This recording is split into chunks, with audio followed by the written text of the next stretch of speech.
Bismillahirrahmanirrahim. Assalamualaikum warahmatullahi wabarakatuh. Waalaikumsalam warahmatullahi wabarakatuh. Bersyukur kita kepada Allah Subhanahu wa taala dengan mengucapkan alhamdulillahirabbil alamin, dan kita rangkai dengan selawat dan salam untuk junjungan alam Nabi besar kita Muhammad sallallahu alaihi wasallam.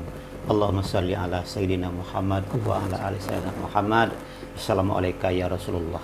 Saudara penonton, kita sekali lagi bersyukur kepada Allah karena hari ini saya bertemu kembali dengan sahabat saya, seorang pensyarah, dan beliau juga adalah hari ini sebagai Ketua Pusat Bahasa UIN Sultan Syarif Qasim Riau.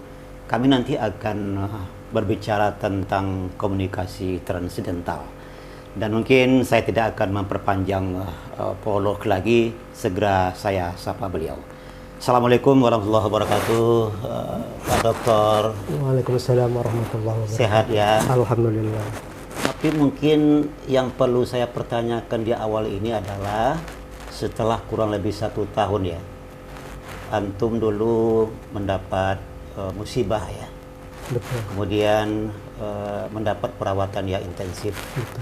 Itu juga melalui proses operasi ya. Iya. Operasi di Solo, dan kemudian dilanjutkan di Pekanbaru. Seperti apa kondisinya sekarang, Dokter? Alhamdulillah,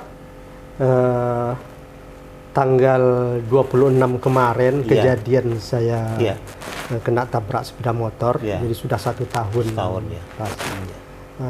Tanggal 31 besok, itu pertama kali saya dioperasi kaki.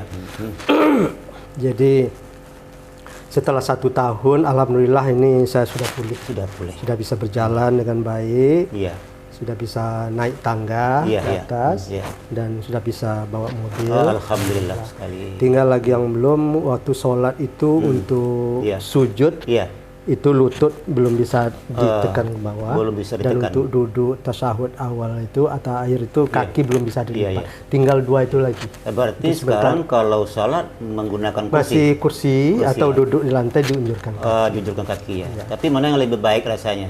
Perasaannya? Lebih bagus duduk. Duduk ya? Duduk, lebih nyaman. Ya, kalau duduk sholat kita di masjid, memang ada kursi di masjid. Kita duduk di kursi, ketika orang udah duduk, kita tinggi dari orang. Menjadi pusat perhatian dan kita merasa tak enak. Betul. Lebih bagus kita sama-sama duduk. Betul. Begitu orang berdiri, kita duduk tidak apa-apa. Ada perasaan memang kenyamanan. Ini luar biasa ya. Alhamdulillah, selama 1 tahun itu saya dirawat, dan saya pun melihat luar biasa perkembangannya. Banyak teman-teman yang terkejut ketika di kampus ketemu. Alhamdulillah Pak Permadi. Kalau awalnya memang masyarakat terkejut lah, terutama masyarakat kampus ya. Tapi mereka mendoakan dia. Betul. Apalagi melihat seperti apa saya kejadian, postingan foto pertama, muka saya berdarah semua gitu kan. Gitu. Seperti itu ya. Alhamdulillah, karena perawatan sejak di Solo, juga karena keluarga saya, terutama istri saya merawat. Seperti apa saya dirawat bagaikan seorang bayi lagi, sampai saya bisa sekarang. Jadi mungkin ada sesi juga ya. Kita dialog seperti bisa nanti apa? Boleh. Seperti apa peran seorang istri dan anak-anak boleh. merawat suami yang terkena musibah seperti itu ya. Sampai seperti kembali pulih seperti kalau dikatakan mungkin 98% sudah. Nah, baik, kita akan memulai ya dialog kita, yaitu masalah komunikasi transidental ya. Kalau kita berbicara soal komunikasi, biasanya itu adalah hubungan antar personal, individu dengan individu, individu dengan banyak orang, atau sebaliknya banyak orang pada individu, atau sama-sama kelompok dengan kelompok yang lain. Dan dia biasanya memiliki 5 unsur nih, Pak Permadi ya. Ada komunikatornya, ada komunikan, ada message atau komunike, ada media, channel, dan terakhir itu ada feedback efeknya efeknya. Kalau kelimanya ini sudah terpenuhi, biasanya komunikasi itu sudah efektif. Tapi bagaimana dengan komunikasi transidental ini. Mungkin Anda nanti akan mengkaitkan dengan bahasa ya, Purwomadinya. Ya. Seperti apa narasinya? Silakan. Baik, terima kasih Kandaku. Sebenarnya saya bukan orang pakar dari ilmu komunikasi. Saya orang pakar dalam bidang turku tadris al-lughatil arabiyyah. Teaching Arabic as a foreign language. Metodologi pengajaran bahasa Arab. Jadi saya menemukan di fenomena di mahasiswa saya bahwa mereka belajar bahasa Arab itu masih terbatas untuk menghafal. Bukan isinya komunikasi.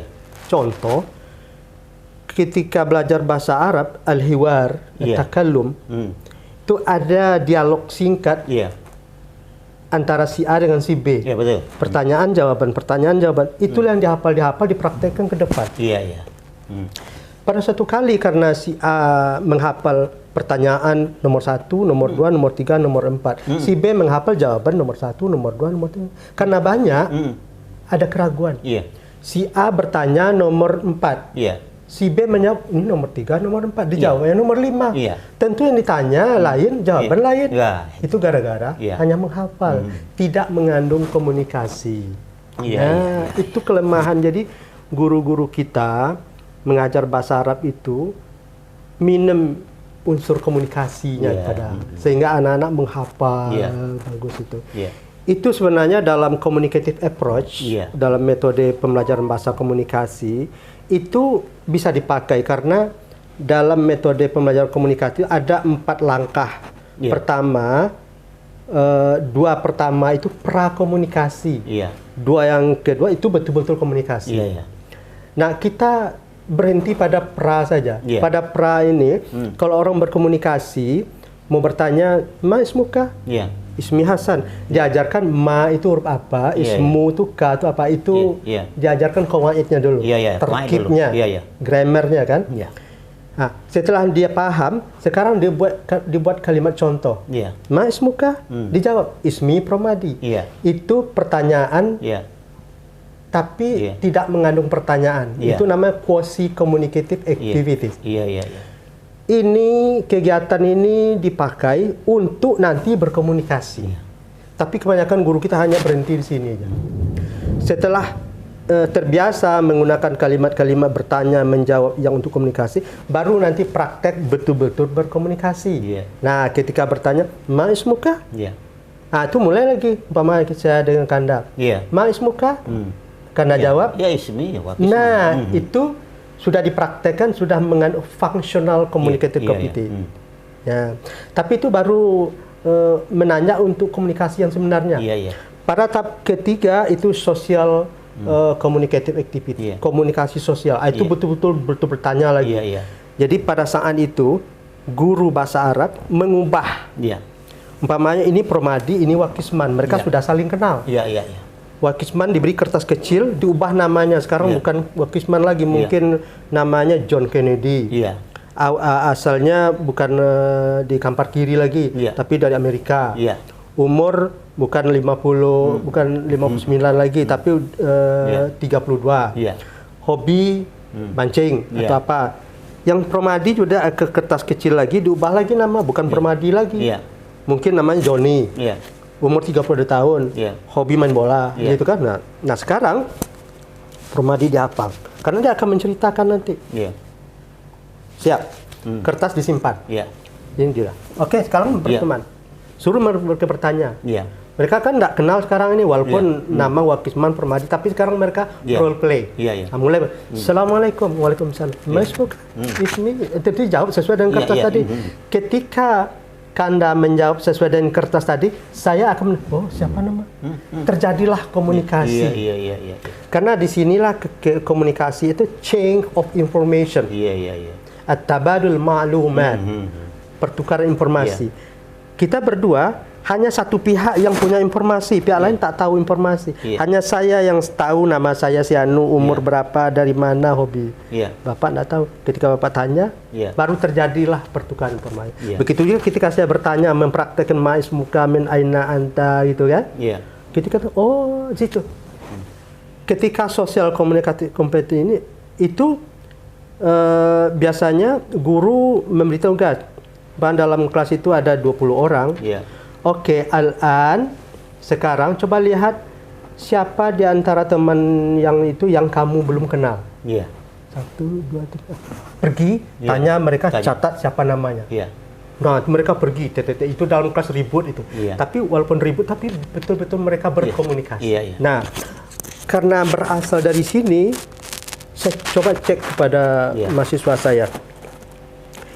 Anda belajar bahasa Arab, apakah betul terpakai bahasa Arab ini dalam kehidupan sehari-hari? Saya bilang. Apa katanya? Enggak, Pak. Enggak. Enggak pernah dipakai. Rugi kalian. Kalian udah macam-macam belajar bahasa Arab, tapi enggak terpakai. Bahasa Inggris? Enggak juga. Nah, itu juga. Tapi kalau anak bahasa Inggris, kami tanya, do you use English in your everyday communication? Sometimes yes, sure. Why? Because we sometimes meet with a foreigner. Ada bule ketemu gitu kan. Kalau Arab, jarang orang Arab datang ke sini. Ya, kalaupun orang Arab ke sini bahasa Indonesia pula dia. Kalau kita pergi umroh, nanti beli-beli di depan Masjidil Haram, mereka bahasa Indonesia pula. Bagus, murah, ya kan? Nggak ada guna kita belajar bahasa Arab. Jadi saya bilang, coba kalian pikir, kita sholat 5 kali sehari pakai bahasa apa? Pakai bahasa Arab. Nah, apa yang kalian ucapkan dalam bahasa Arab itu? Sebenarnya surah Al-Fatihah, kemudian itu doa. Dalam surah Al-Fatihah itu ngapa itu? Coba. Iyyaka na'budu wa iyyaka nasta'in. Isinya, kepada engkau kami menyembah, kepada siapa kita ngomong tuh? Saya bilang. Pada Tuhan. Itu dia, saya bilang. Jadi kita berkomunikasi kepada Tuhan 5 kali sehari semalam. Minimal beberapa rakaat, berapa kali itu? Termenung ya kan? Jadi selama ini kalian belajar bahasa Arab itu rugi. Hanya belajar bahasa Arab untuk menghafal. Padahal bahasa Arab kita pakai tiap hari dalam berkomunikasi dengan Tuhan. Cuma sayangnya, apakah kalian melihat Tuhan saat komunikasi? Enggak, Pak. Itulah yang dinamakan berkomunikasi. Lawan komunikasi itu sesuatu yang gaib. Allah itu yang maha gaib. Ya kan? Terus, jadi kalau kita berbicara antara kita bertanya, ada yang menjawab. Kalau kita bicara dengan Tuhan, iyyaka na'budu wa mana Tuhan itu? Kan? Enggak mana? Kata Tuhan, hadisnya saya pun lupa hadis dari siapa. Anta abudallah ka'annaka tarahu fa illam takun tarahu fa innahu yaraka. Pastikan. Tahu. Kalian sholat seolah-olah itu di depan Anda ada Tuhan yang kalian ngomong. Maka kita kan tidak mampu melihat Tuhan. Kalau kita tak mampu, yakinlah Tuhan melihat kita. Jadi ngomonglah dengan Tuhan, didengarnya. Innahu was-sami'ul 'alim. Gitu. Jadi makanya ketika kita mulai sholat itu, nah kemarin saya sempat sampaikan juga dengan mahasiswa di Hong Kong, ketika ada kajian online, saya katakan kita berkomunikasi dengan Tuhan dalam sholat ini, tak ubahnya kita komunikasi dengan perangkat media sosial sekarang. Dan kita komunikasi pakai YouTube, pakai Google, Zoom, Google Meet, ya kan, WA. Kita bisa menggunakan aplikasi Zoom, WA itu kalau kita sudah terdaftar. Terdaftar dulu nama kita. Kalau kita sudah terdaftar, kita buka. Kita buka Zoom, kita buka WA. Begitu kita buka, baru kita masuk password, username, password. Sholat begitu juga. Sholat ini kan media komunikasi dengan Tuhan. Selain sholat media kita komunikasi dengan Tuhan, kalau sholat kita ngomong dengan Tuhan. Al-Quran, Tuhan ngomong dengan kita. Doa, kita ngomong dengan Tuhan lagi. Gitu. Jadi kita akan menggunakan aplikasi sholat. Begitu kita mulai sholat itu kan niat dulu nih. Niat, sebelum sholat. Nah, mati. Allahu Akbar. Kita mengucap Allahu Akbar itu kita sudah mulai login. Login. Kalau kita sudah login, masukkan password. Password kita apa? Siapa kita? Kita katakan kita lapor ya Tuhan. Wajjahtu wajhiya lillazi, itu melapor. Kemudian inna salati inni wajjahtu wajhiya lillazi fataras samawati wal arda hanifan musliman wa ma ana minal musyrikin. Saya ini orang Islam, saya bukan orang kafir. Itu menunjukkan inilah saya, itu username username-nya, passwordnya. Kemudian inna sholati wa nusuki wa mahyaya wa mamati lillahi rabbil alamin. Itu kita ulang-ulang terus kita. Tuhan tuh, oh kamu ya. Kamu ya. Kemudian la syarika lahu wa bizalika umirtu wa ana minal muslimin. Saya menghadap kepada Engkau ya Tuhan, saya bukan orang kafir. Ibadahku untuk Engkau semua, saya bukan saya adalah orang Islam. Oh ya, diterima masuk. Kalau kita sudah login, ngomonglah lagi. Ya, apa yang kita ngomongkan pertama Al-Fatihah. Tuhan siap mendengarkan dialog kita. Bismillahirrahmanirrahim. Alhamdulillahirabbil alamin. Itu kita ucapkan.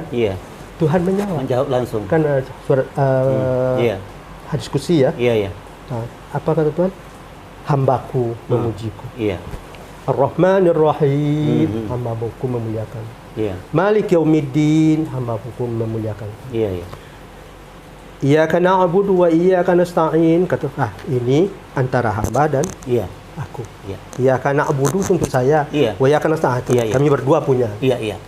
Terakhir ihdinas siratal mustaqim kan.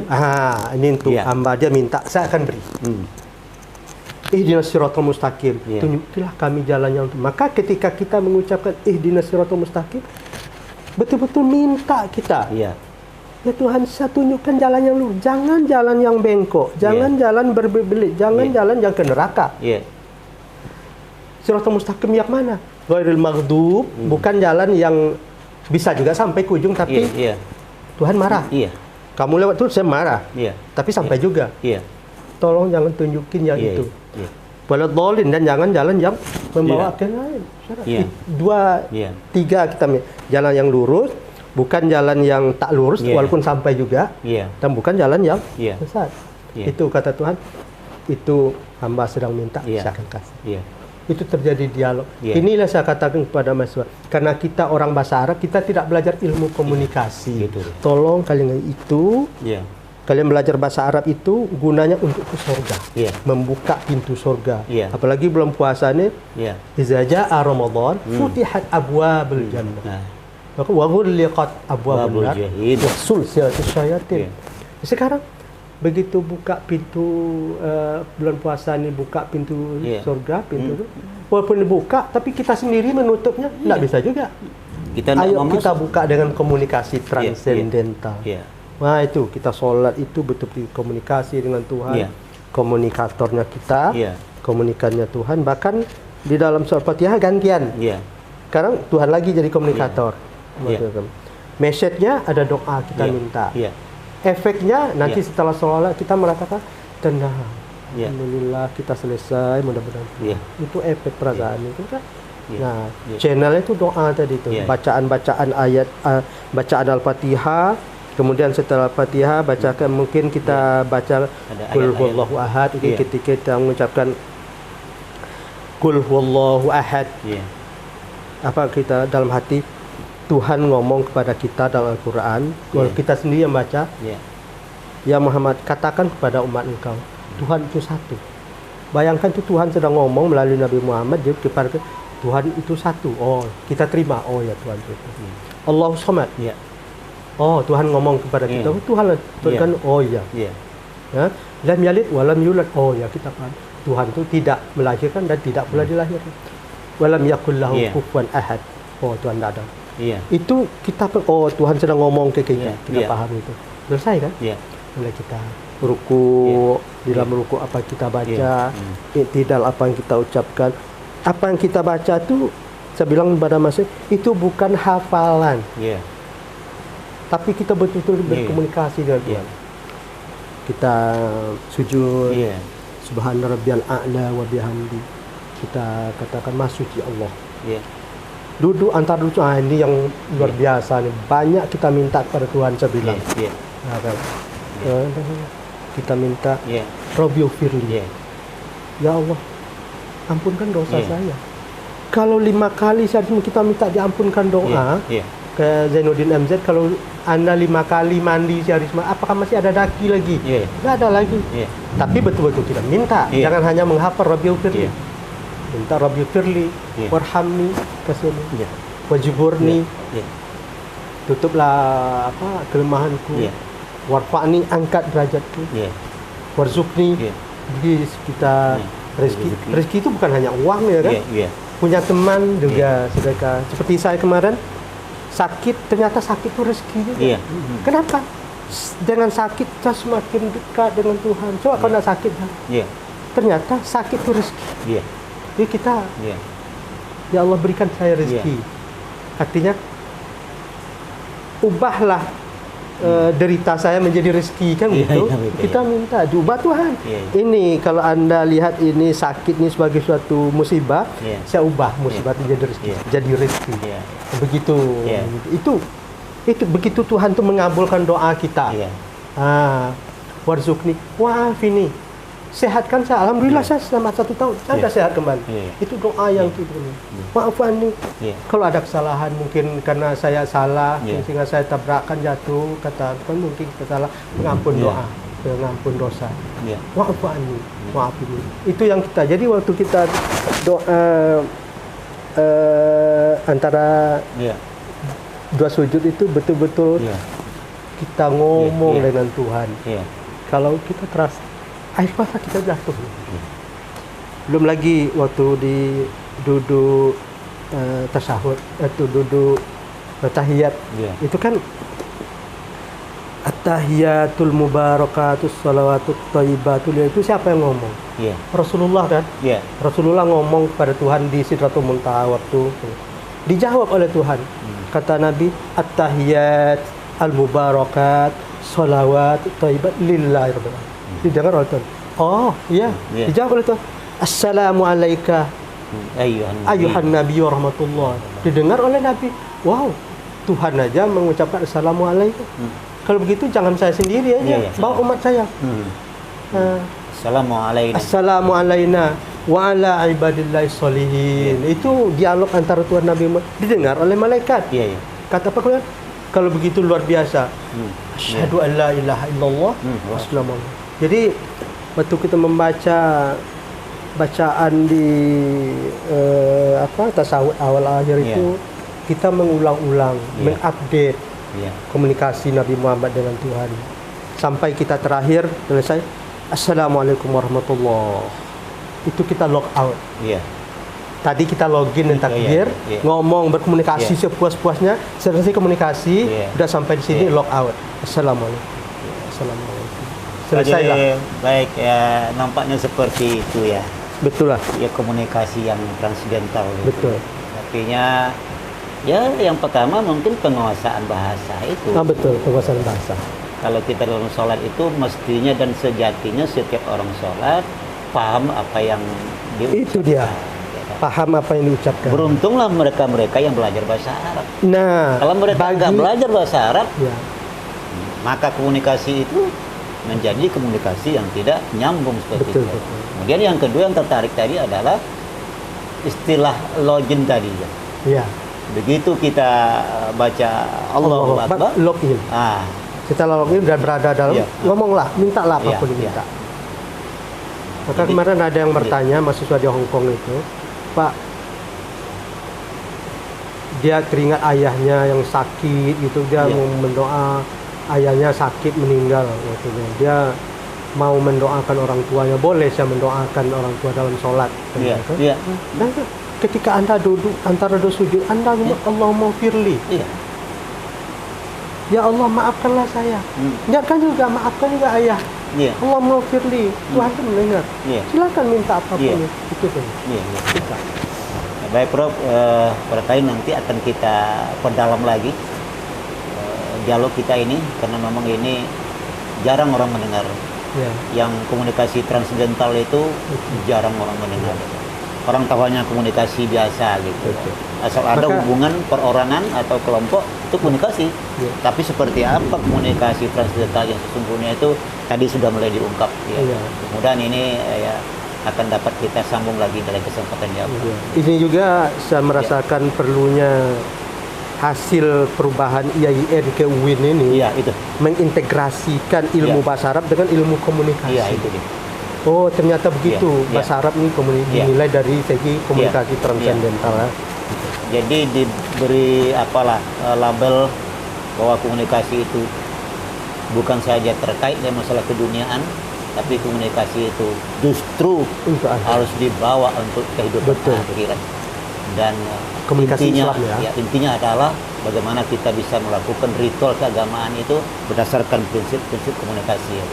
Terima kasih dialog kita kali ini, semoga bermanfaat. Selamat penonton, demikian bincang saya dengan Dr. Promadi MA mengenai komunikasi transendental. Tadi dikaitkan dengan beliau sebagai kepala pusat bahasa. Jadi dilihat dari segi metodologi bahasa itu sendiri. Dan oleh karena itu maka kita lakukanlah sholat itu dengan cara kita menguasai, memahami apa yang kita baca dalam sholat. Nah, semoga bincang-bincang kali ini bermanfaat untuk kita semua. Terima kasih atas perhatian saudara. Sampai jumpa di lain kesempatan. Billahi taufik wal hidayah. Wassalamualaikum warahmatullahi wabarakatuh.